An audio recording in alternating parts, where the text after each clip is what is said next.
फरमाते हैं कि मैं ना मजदूर लेने गया, बगदाद के चौक में मजदूर बैठे होते थे, तो मेरी उन मजदूरों में से ना एक नौजवान बच्चे पे नजर पड़ी।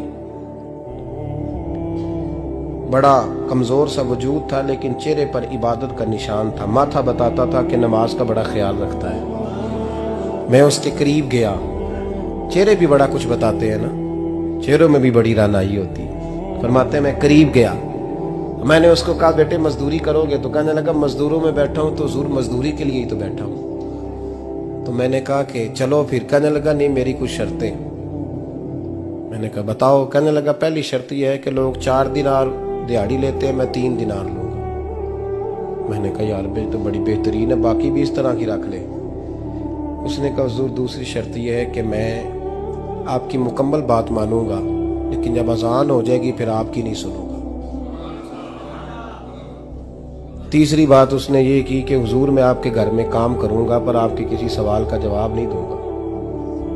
कहते मैंने कहा यार तू बड़ा अजीब है, शर्तें तो मालिकों की होती हैं। कहने लगा जी बहरहाल मैं शर्तें लगा के जाता हूँ। फरमाते मैं उसे घर ले आया, काम मैंने उसको बताया, तो जो काम मजदूर सारे दिन में करता है ना उसने 2 घंटे में ही कर दिया। हमारे मजदूर सिगरेट पीने में भी तो आधा घंटा लगाते हैं, वो चाय पीने जाएं तो पौना घंटा। वहां उनको भी तो दयानतदारी करनी चाहिए कि नहीं करनी चाहिए? मुआहदा किया है ना जी, तो पूरा उतरना चाहिए ना।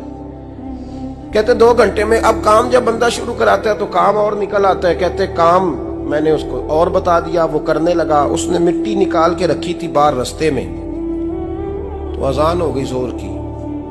उसने वहीं कुदाल छोड़ी कही और चलने लगा। तो मेरा बेटा कहने लगा इसको जरा बराबर कर दो। कहने लगा चुप कर जा, तेरे बाप से बात हुई थी, जब अजान होती है तो मैं किसी और की नहीं सुनता, सिर्फ अल्लाह रसूल की सुनता हूँ। कहते मस्जिद चला गया, नमाज पढ़ के आया तो दोपहर का वक्त था। मेरी बीबी कहने लगी इसको को खाना खा ले। कहते हमने कहा खाना खा लो, तो कहने लगा मैंने रोजा रखा हुआ, रमजान भी नहीं था, नफली रोजा रखा हुआ। फरमाते हैं शाम हुई, मैंने 3 दिनार दिए। तो मैंने कहा तेरा नाम क्या है? कहने लगा मैंने आपसे कहा था मैं किसी सवाल का जवाब नहीं दूंगा। वो चला गया। अगले दिन मैं फिर लेने गया उसे, काम कुछ और निकल आए। तो लोगों ने बताया वो सिर्फ हफ्ते वाले दिन आता है। मैंने कहा क्यों? कहने लगे जी वो कहता है मेरा हफ्ते का खर्चा 3 दिनार है, जब 3 दिनार कमा लेता हूं तो बाकी सारा टाइम अल्लाह रसूल की जिक्र में गुजार दिया करता हूं। फरमाते हैं जी अगले हफ्ते मैं फिर लेने गया। मैंने पूरा हफ्ता इंतजार किया कि काम उसी से कराना है। मैं जब गया तो मैंने कहा चलो। कहने लगा मेरी शर्तें याद है ना? और मैंने कहा याद है भाई साथ चल। फरमाते हैं काम कराया। 2-3 हफ्ते वो आता रहा।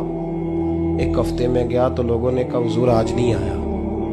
क्यों? कहने लगे बीमार हो गए। कहाँ घर है? कहने लगे बगदाद के कब्रिस्तान के पीछे जो कच्ची आबादी है उसमें रहता है।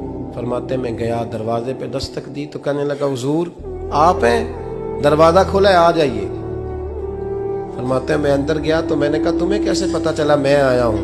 कहने लगा हुजूर अल्लाह वाले हो, आप नहीं आना था, वरना अमीर तो गरीबों का पता लेने कोई नहीं आते।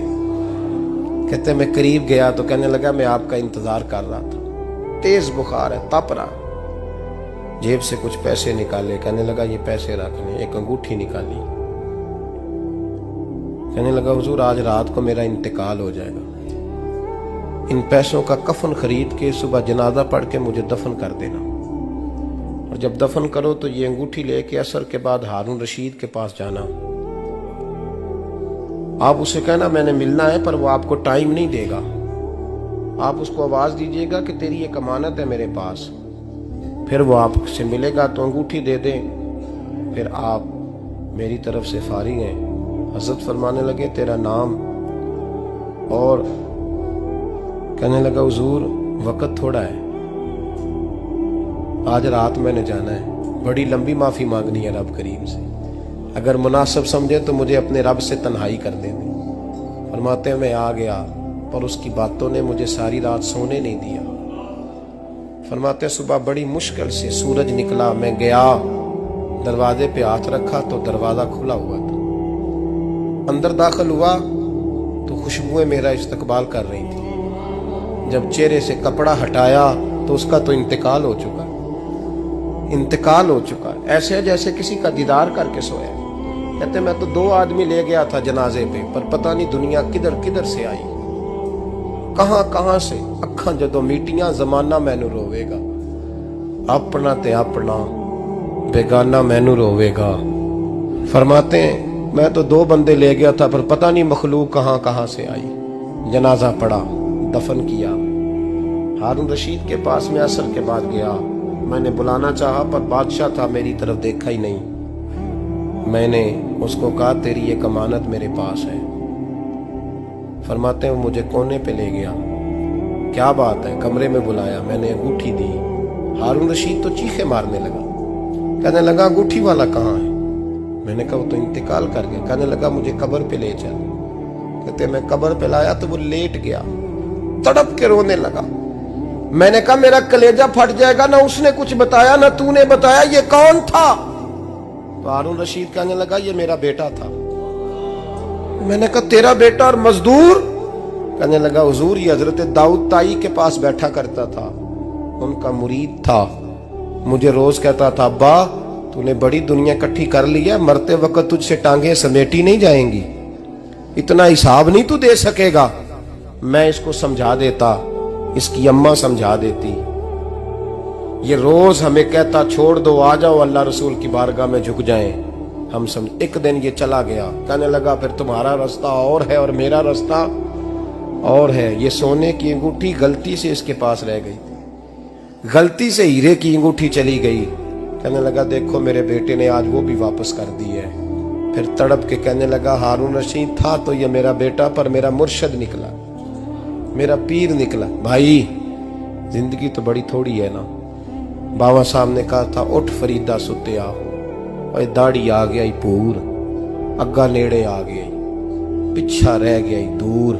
उठ फरीदा सुत्या, खलकत वेखन जा, मते कोई मिल जाई बख्शिया ते तू ही बख्शिया जा। उठ फरीदा सुत्या, झाड़ू दे मसीत, तू सुते रब जागदा, तेरी डाडे नाल परीत। मेरा रब हमें भी अपनी बारगाह में कबूल